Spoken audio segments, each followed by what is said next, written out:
My name is John Walsh with Logic Group. I have a printout of a golf cart rug that I want to trace and save as a file on my computer using the Logic Trace system. I've already digitized my holes in the inside patterns. I'm now doing the outside outline. I'm going to do it as a series of lines and arcs. So 3 points for that arc, switch to a line, and then an arc over here.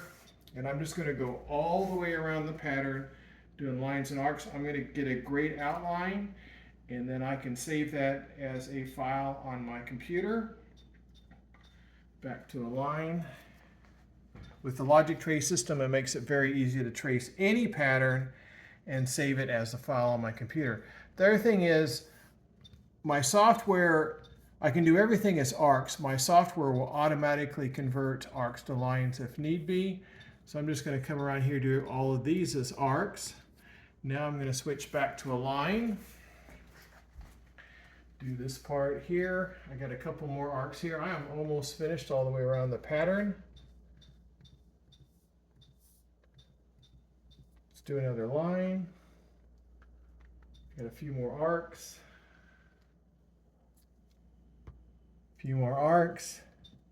Come in here, digitize those. I'm all done. Click stop. Click stop. I have a great pattern. Let's save it as a DXF file.